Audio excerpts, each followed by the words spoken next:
Thank you, Yuri. The investment we secured and the expertise that you've seen presented to you that's reflected in the first phase of these campuses' development is just shy of £100,000. We got that investment because we went to the World Bank for a proof of concept. We then, on the basis that we consulted communities, and most of you have contributed to that journey of consultation and developing what you've had presented to you, because already we're only committed to deliver 3 campuses. We've got expressions of interest for 20. So we have an issue of capacity. The capability is there, but the capacity means that you go back to the investment consortiums and say, we now have, by the way, Tesco's do this, M&S do this, British Civic, McDonald's do this. So when people say, what is it you're after? I'm after a campus in every community, in every part of the world that we've seen represented at those major games. Because they all made a legacy pledge, but unfortunately once the surpluses, the criticism that I've been exposed to from the community is that when the surplus is gone, the lights go out and there's very little left behind. Any questions you might have on what you've heard? Claire? Lisa? No, I expect this immediate scrutiny. I just wanted to know whether there's capacity within that then to change the language. Is it built in? Marina, language adaptation. Yeah, I would say the localization, this is the part which we always keep in mind here. But when we are talking about the first version of the Youth Charter platform, this is something I don't think that we really need to implement because this is a huge time of work. But like when we are talking about the software development, you are doing this iteration, so you do the first version, you test it, you get the feedback, and then you do the second version, the third version, and so on and so forth. So the localization and the change of the languages and time zones, etc., especially keeping in mind that the Youth Charter has a huge potential to have the community campuses all around the world. This is always what we're keeping in mind when we are talking about the development of the platform. Disability access, visualization, partially sighted, the use of colour, these are all things we have to be mindful of just from a local standpoint, let alone a global standpoint. But the algorithmic technology, white label technology exists, but the first phase was simply to have the recruitment, selection and deployment of a fast-track social coach cohort in 3 cities, although we're testing 3 in the Commonwealth as a result of the Commonwealth Games legacy pledge, to simply get the all-important data sets that Sigma can use to refine.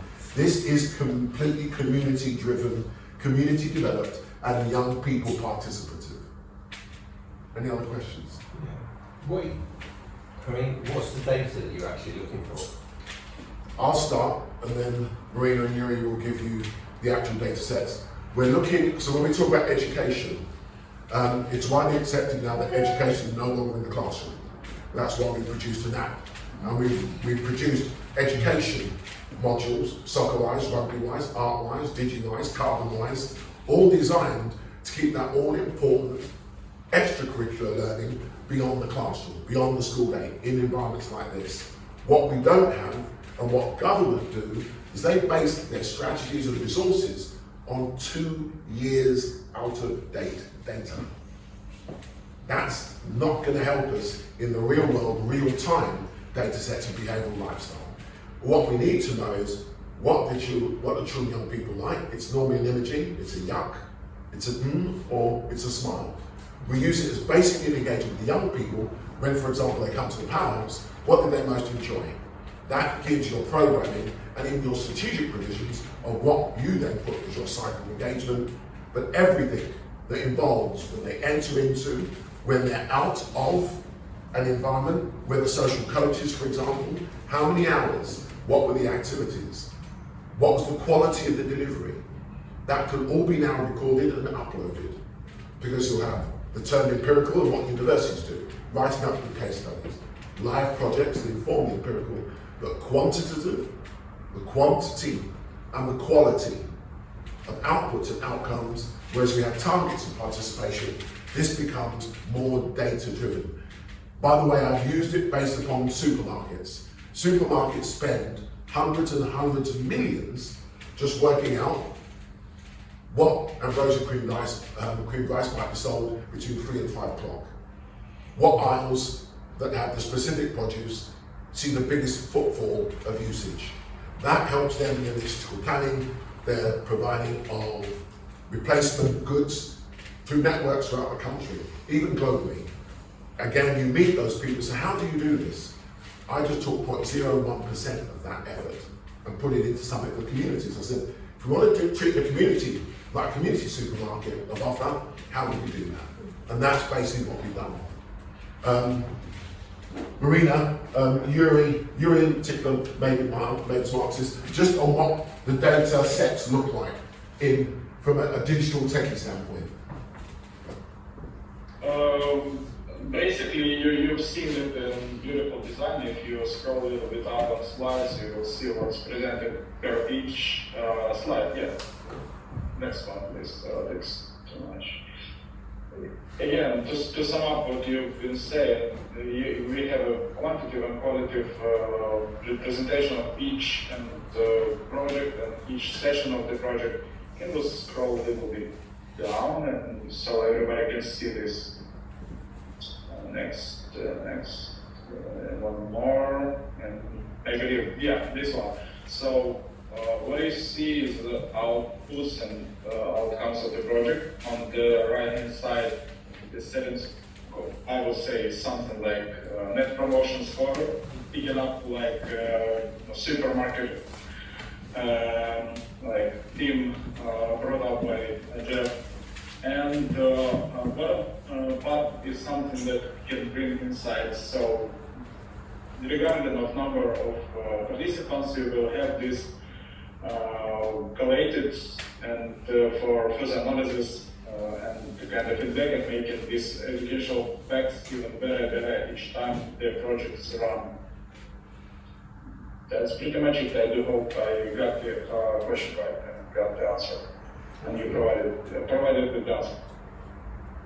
In short, everything we've been planning, preparing and presenting to secure the money we want to secure is based on redundant data.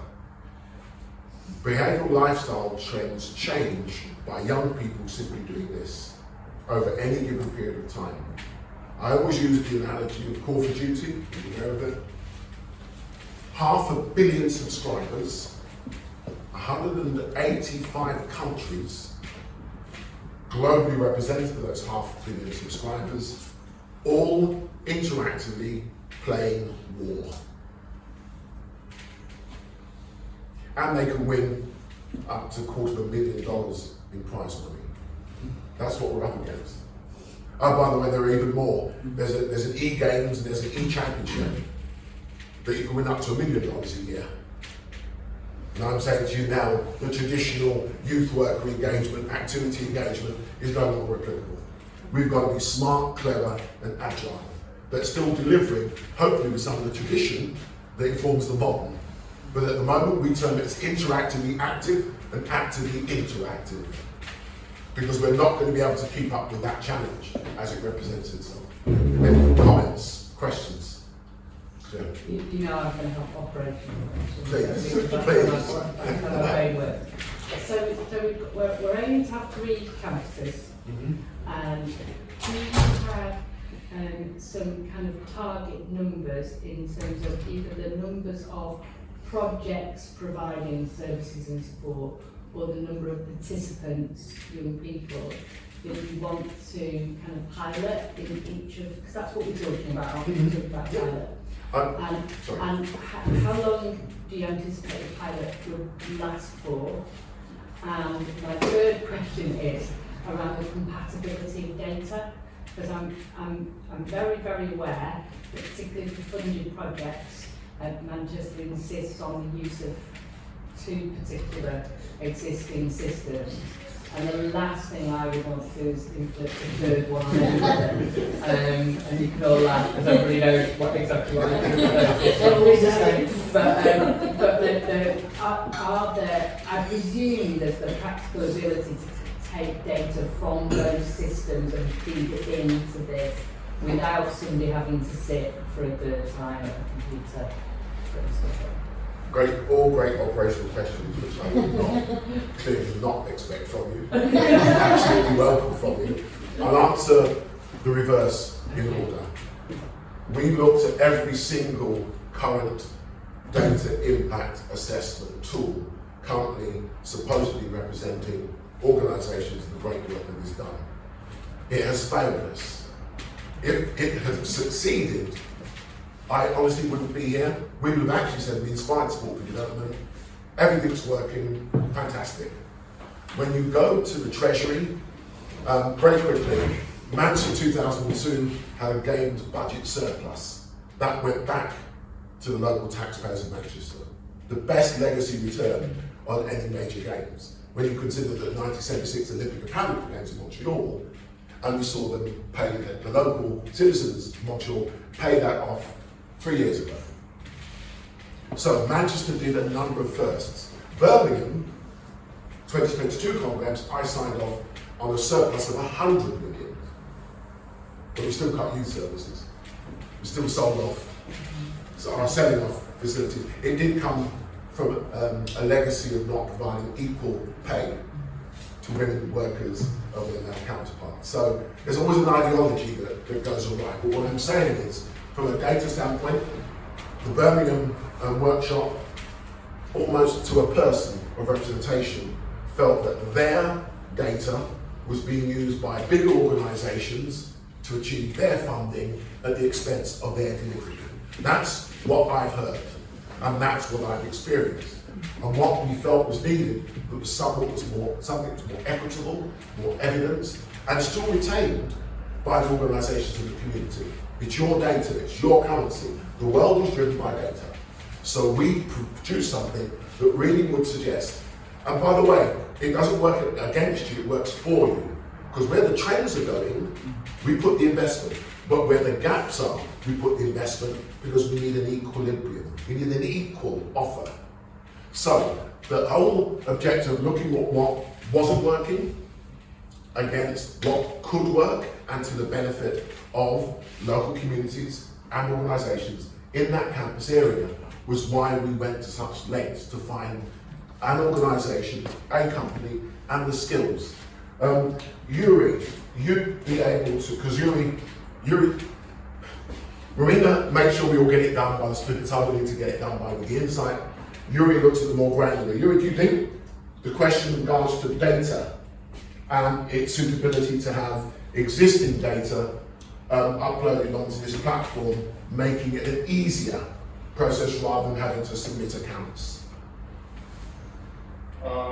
Yeah, basically we were thinking about a super easy mechanism of involving new members. So it's up and running, so we thought about it. So you kind of share your kind of trustfulness and you invite someone in the organization. So it's super easy at the moment. You need to just know email and that's it. Talking about sharing, yeah, it should be done only with the kind of one Excel sheet and that's it, and one click of a button. If I get the question right, please elaborate a little bit on the question, Jeff. Yeah, thank you, Yuri. 3 clicks, that was my original brief. And with the app on your mobile, when a social coach finishes a session, record it. It goes straight uploaded onto your platform. The young people who participate in the session are able to equally give the the yuck, or the maybe. That safeguards, that absolutely ensures we have mitigated every risk of which I will share with you. South Africa, post-apartheid South Africa got a lot of money for Europe for sport for development.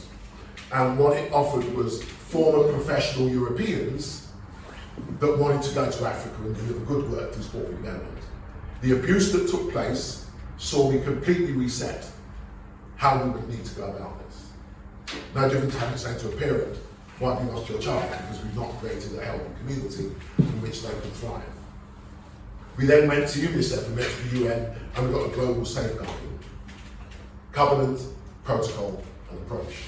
That's why each social coach, answering the data question, to the social coaches that create by way of the recruitment, selection and deployment, they already come from existing projects. They are the faces that you know. They are the faces that are already trusted. That's with regards to that first engagement of those 3 cities, Claire, which gives the prototype its chance to embed not what's normally hoisted on the community, but something that is regenerative of what the 3 cities will be seeking to achieve. To recruit, select and deploy a minimum of 50 social coaches. That's the minimum requirement. We're aiming to recruit 200 social coaches, and the impact matrix, based on the 2 hours minimum, starts to give you the quantitative and qualitative data with all the supporting evidence that we're moving in the right direction. That is over a year. The activity you're already doing would contribute to that, but you've never had the opportunity of doing it in the way that we're proposing. It is fully participative. It's the only real-time project of this kind, because we want you to confirm, once you've uploaded, the ease of navigation, usability. Is it delivering what it says on the digital can? Because it will come from you, by you, with you. By the time we get to that first year iteration of the 3 campuses, we will know, based on that 100 social coaches, the 2-hour matrix of engagement, against what we believe are 2 social coaches to 30 young people. That's the ratio. No social coach will ever take a 1-session group engagement. It's just not the sensible thing to do. It's not the safeguarding thing to do. So it's the multiples thereof. Over a term, we give day, week, month, term. Now you're getting to the real data impact. Now you're getting to the real figures that economists look at. And then they'll say, based upon the 3 phases over time, where do they end up? We do not have a relationship, what I call a brand community relationship, with the young people we work with. Where are they? What are they doing? I get an occasional email, got one from Australia. Remember that? Spiritless Treats to South Africa, Jeff. This is what I'm doing. Well, that was 2002. Odessa McCullough's in Los Angeles. She now manages Hollywood screenwriters, artists. She was on the tour group. She just aspired that she wanted to go back to Hollywood. Everyone said it was impossible. But what I'm saying is, we should know where every single young person is, and we need to reward them. And that's where we're saying, if you want to go to Los Angeles, do you want to go to the LA 28 Games? Why not? It's possible. But hey, guess what? Where are your reward or loyalty points? We all have them. Why have young people not got them? Do you know there's an arts card? There's an arts card that means you can access any museum or gallery in the country. Why aren't we able to do that for sport? Why have we not got a sports card? Or why have we not got a youth card? And the arts card has an arts fund. But it's all considered to come from the well-oiled because they enjoy the benevolence of the arts. Well, I believe we have the benevolence of sport in its broadest possible light. So there's a youth fund offer. By the way, the Mayor of Manchester, Andy Burnham, signed up to this, or else I wouldn't have wasted your time. I've got the political support because they want the real data. They want to get the most out of what they attract into the region for every young citizen, as we would all want to see, and to stop you having to chase money. I genuinely feel that should no longer be the case. But hopefully those 3 points set out. It's for you, by you, with you. All the data is real-time data, and by way of comparables, if we looked at Birmingham, London, and Manchester, 3.5 million citizens, of which I believe just under 1 million are under the age of 21. Manchester is a young city. Birmingham is the youngest city in Europe. London, bit of a mixed economy. We're starting at 1.6 children and young people in London. So we're going to take the national aggregate of the 3 cities. We're going to break them into pre-16, post-16. And then we're going to real data. No one looks at this real data. We're going to do that, because when you make the argument for big money investment, it's because we can all look at our AGM, as we had yesterday, we all sit down and go, We're all stakeholders in this, we're all shareholders in this, but it's a social investment bond. By the way, that was proposed in 2000. Things take time. Any further questions? They're a bit like the top Wall Street lawyers. They're on the clock. I value their time. I treat it in exactly the same value as if we were paying in real terms. Marina, Yuri, as always, thank you most sincerely. The big plan is that we meet in person one day. That's my biggest ask, that I meet these incredible people. But I think you have more than served your intended purpose. See you at our next project meeting. Unless you have any questions or final comments. Thank you so much. Thank you so much. Thank you so much. Have a great one. Thank you. Cheers. Right, bye.